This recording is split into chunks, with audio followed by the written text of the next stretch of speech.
Waalaikumsalam warahmatullahi wabarakatuh. Satyaku kudarmakan dharmaku kubaktikan, salam pramuka. Salam. Jadi tema debat kali ini tentang toleransi antar umat beragama. Di sebelah kanan saya ada pro dan di sebelah kiri saya ada kontra dan sebelah kirinya kontra ada penengah. Kepada pihak pro saya persilakan. Baik, assalamualaikum warahmatullahi wabarakatuh. Waalaikumsalam warahmatullahi wabarakatuh. Satyaku kudarmakan dharmaku kubaktikan, salam pramuka. Salam. Kami dari pihak pro meyakini bahwa toleransi sesama umat beragama adalah kunci kedamaian di Indonesia. Bangsa kita terdiri dari beragam agama, budaya, dan suku. Tanpa toleransi, perbedaan ini mudah memicu konflik. Toleransi bukan hanya soal saling menghormati ibadah, tetapi juga saling menjaga keharmonisan, mempererat persatuan, dan mencegah perpecahan. Kepada pihak kontra dipersilakan.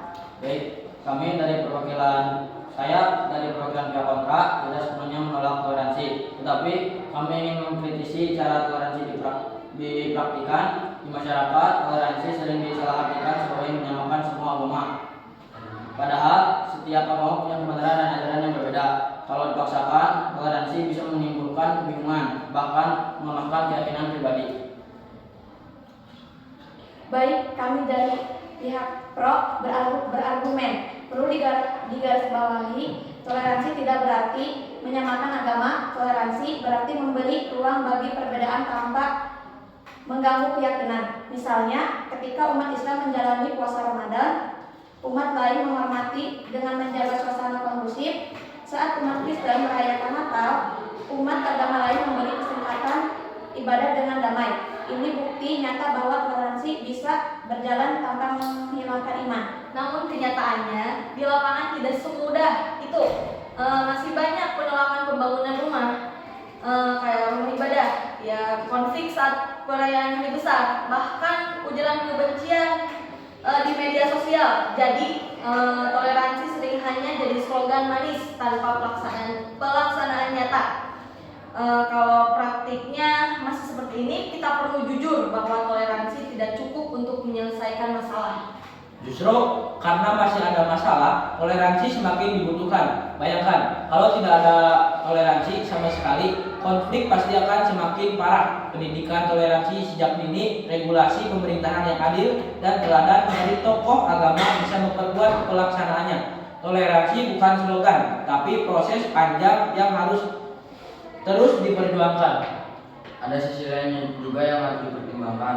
Terlalu menekankan toleransi kadang membuat orang takut mengekspresikan agamanya. Misalnya, jika seseorang menyampaikan ajaran agamanya dengan tegas, sering dianggap intoleran.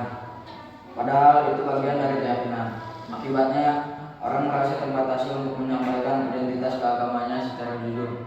Itu sebenarnya soal pemahaman. Toleransi ini tidak melarang seseorang beribadah atau menyampaikan ajaran agamanya, asalkan dilakukan dengan cara yang tidak merendahkan keyakinan orang lain. Misalnya, mengajarkan kebenaran agama dalam lingkungan internal sah-sah aja. Yang dilarang adalah memaksakan keyakinan pada orang lain. Jadi, toleransi bukan membatasi, tapi mengatur agar kehidupan bersama lebih damai. Baik, tapi kita juga harus realistis.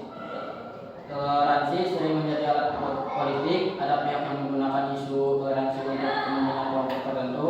Akibatnya, makna toleransi menjadi kabur, bahkan menimbulkan ketidakpercayaan antar umat beragama. Kalau kondisi ini terus dibiarkan, toleransi bisa kehilangan maknanya yang sejati. Baik, saya memahami kedua pandangan. Pihak pro menekan bahwa toleransi adalah fondasi penting untuk menjaga kerukunan. Pihak kontra mengingatkan bahwa ada penyalahgunaan dan salah tafsir dan penerapannya. Menurut saya, jalan tengahnya adalah memahami toleransi sebagai saling menghormati tanpa harus menyamakan ajaran agama. Penerapan toleransi juga harus nyata, bukan hanya teori. Ada beberapa solusinya. 1. Pendidikan sejak dini. Anak-anak perlu diajarkan bahwa perbedaan itu alami dan bukan ancaman. 2. Dialog antara agama.